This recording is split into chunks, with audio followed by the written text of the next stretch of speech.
안녕하세요. 근거 엄마입니다. 돈을 효과적으로 잘 모으는 방법에는 여러 가지가 있는데요. 적금에도 기술이 존재한다고 합니다. 이 기술 중에 하나가 바로 풍차 돌리기인데요. 오늘은 여러분들과 함께 이 풍차 돌리기란 무엇이며 풍차 돌리기를 했을 때 장점과 단점이 무엇인지 한번 알아보도록 하겠습니다. 그러면 한번 알아보실까요?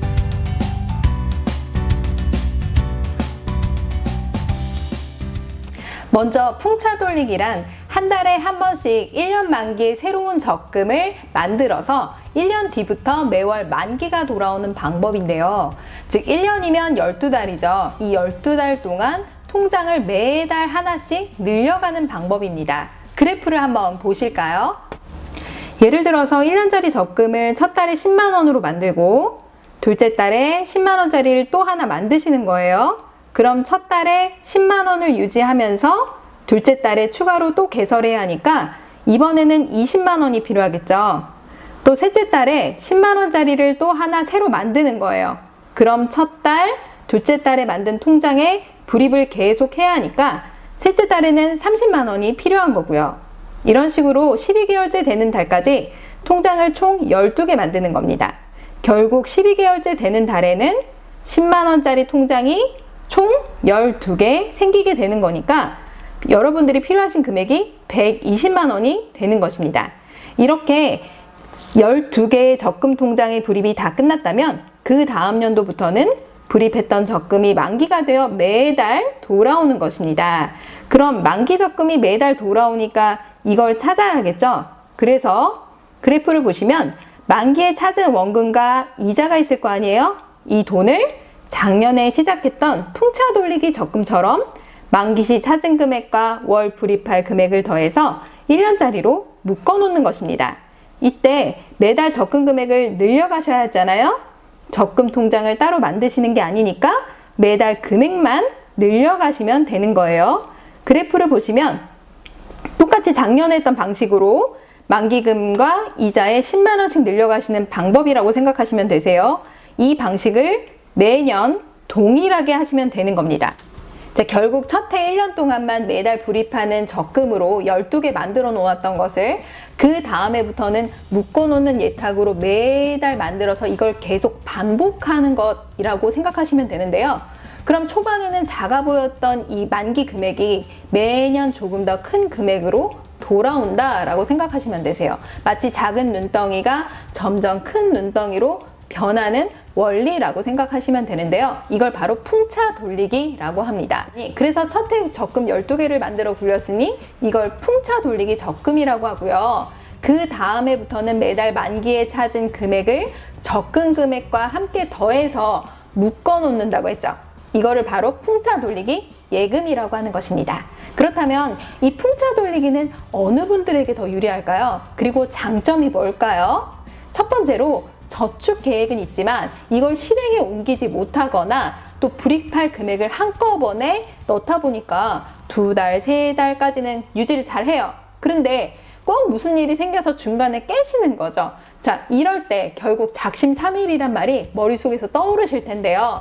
바로 이렇게 꾸준히 저축하지 못하고 돈을 못 모으겠다라고 하시는 분들은 바로 이 풍차 돌리기를 통해서 이런 작은 금액으로 저축을 반복하다 보면 결국 여러분들의 목표가 이루어지기가 쉽다라는 취지에서 풍차 돌리기가 조금 더 유리한 것입니다. 두 번째로 적금 만기는 기본적으로 1년 이상이기 때문에 만기가 될 때까지는 목돈을 만질 수가 없어요. 그렇기 때문에 재미가 없겠죠. 그런데 이 풍차 돌리기를 하게 되면 매달 만기가 돌아오니까 돈을 소비하는 즐거움보다 돈을 들어오는 재미가 더 쏠쏠하다는 거죠. 자, 세 번째로 갑자기 돈이 필요한 경우가 있잖아요. 그럴 때 적금을 그냥 몽창 한 번에 넣어버리면 중간에 돈이 필요했을 때 그냥 이거를 중간에 깨서 이자 손실이 가는 거예요. 그런데 이 풍차 돌리기를 하면 매달 만기가 금액이 돌아오니까 통장이 여러 개가 되겠죠? 이럴 때 내가 필요한 금액만큼 최근에 몇 개까지만 해약을 하시면 이자 손해가 덜하다는 것입니다. 네 번째로 사회 초년생인 분들에게 꼭 필요한데요. 예를 들면 직장에 들어간 지 얼마 안 되었을 때 계약직으로 수습 기간인 경우가 많습니다. 이럴 때 급여가 정직원이 될 때까지는 좀 작은데요. 풍차 돌리기를 시작하게 되면 초반에 적은 금액부터 시작하기 때문에 나중에 금액이 커지더라도 부담감이 없으시겠죠. 자, 그리고 사회초년생이다 보면 금융거래에 대한 경험이 부족할 수가 있어요. 이 풍차 돌리기를 하다 보면 은행의 금리가 올랐는지 또 은행의 금리가 떨어지는지 이런 경제관념도 생기실 수가 있고요. 또 경제 관심도 기울이게 되실 수가 있습니다.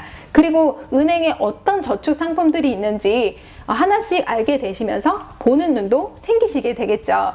그리고 가장 중요한 재테크의 기본기도 다지실 수가 있습니다. 자, 풍차 돌리기는 주로 어떤 분들이 하지 말아야 되고 또 어떤 단점들이 있을까요?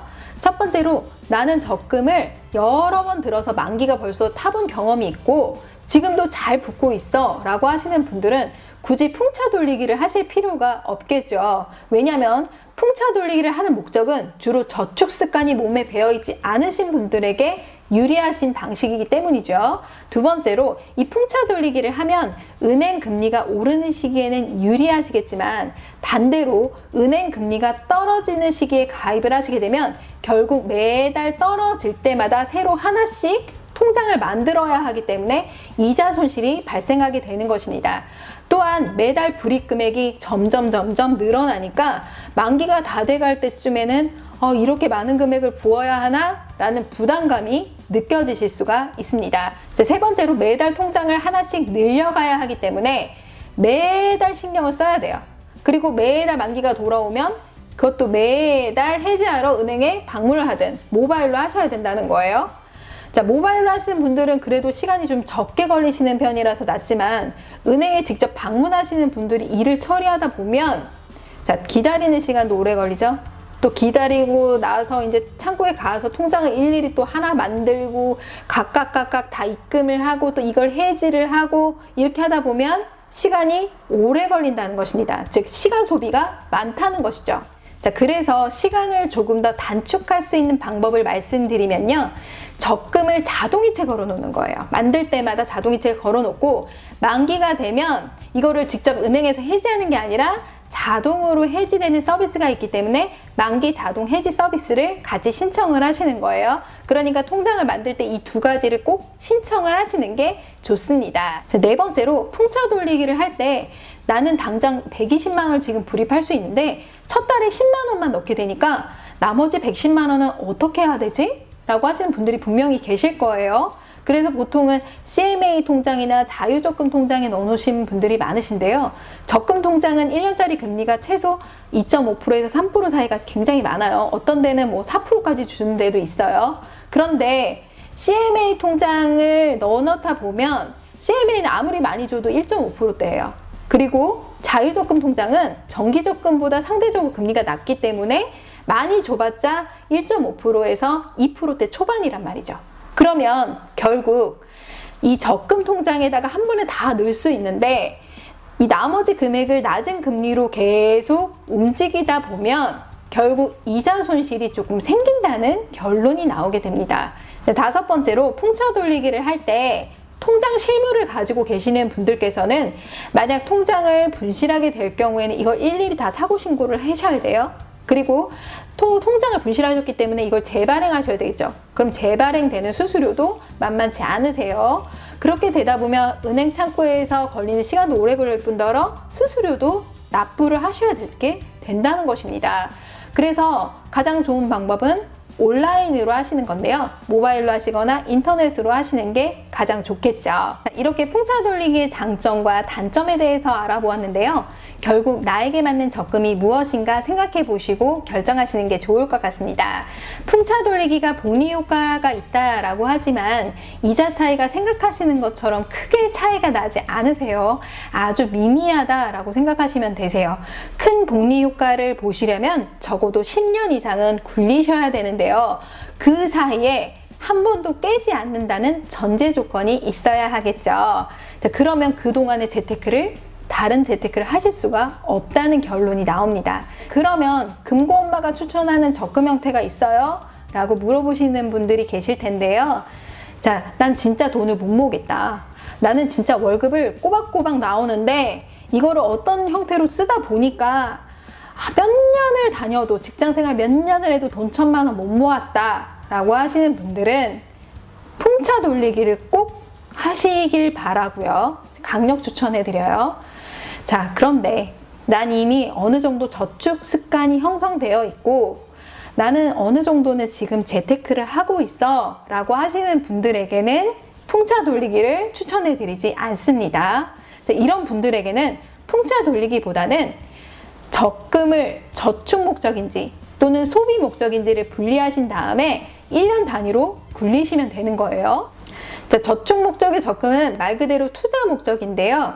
예를 들면은 뭐 이 돈을 모아서 부동산을 산다던가 어디 투자를 한다던가 땅을 산다던가 이런 용도로 쓰시는 거고, 또 소비 목적의 적금은 말 그대로 모아서 쓰는 용도이기 때문에 예를 들면은 해외여행을 간다던가 또 몇 달 뒤엔 가전제품을 사야 된다던가 이런 부분이 있겠죠. 이렇게 모아서 쓰는 용도를 소비 목적의 적금이라고 하시면 됩니다.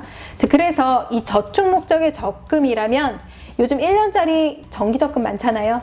이거를 금리는 높은데 월 불입 한도가 낮은 그런 은행들이 정말 많아요. 이게 이벤트성인데요. 이걸 잘 활용하시면 되세요. 무슨 얘기냐? 예를 들어서 여러분들이 100만 원을 불입을 할 수가 있어요. 이 금액에서 예를 들어서 A은행에서 50만 원 한도인데 3.5%를 줘. 고금리를 준단 말이에요. 그러면 50만 원 이빠이 넣으세요. 그 다음에 B은행 갔는데 30만 원이 한도야. 월 불입 한도가 너무 작아. 그런데 금리는 높게 줘. 그런 데 있죠. 뭐 3.6%다. 그러면 거기다 또 넣으시는 거예요. 또 C은행에 갔더니 뭐 3%대가 있었어. 이거를 또 고금리로 주는 거예요. 그런데 30만 원이 한도야. 그럼 이거를 또 이제 100만 원 나머지 금액 20만 원까지 채워 누시는 거예요.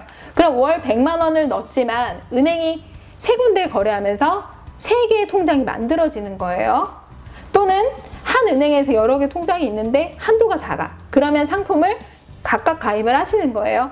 이런 식으로 2개에서 3개 정도의 적금을 만드시는 겁니다. 몇 년 단위로요? 1년 단위로요.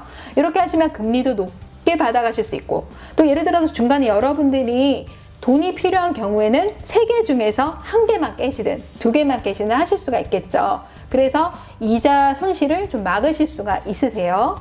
또한 소비 목적의 적금일 경우에는 기간이 짧고 소액으로 부담할 수 있는 26주짜리 적금이 많이들 나와 있는데, 쉽게 말해서 이건 단기형 풍차 돌리기라고 생각을 하시면 되세요. 매주 금액을 조금씩 늘려간다. 그런데 만기 목표가 됐을 때 그 금액을 채운다 라고 생각을 하시면 되는데, 예를 들면은 신한은행에 26주짜리 적금 있죠?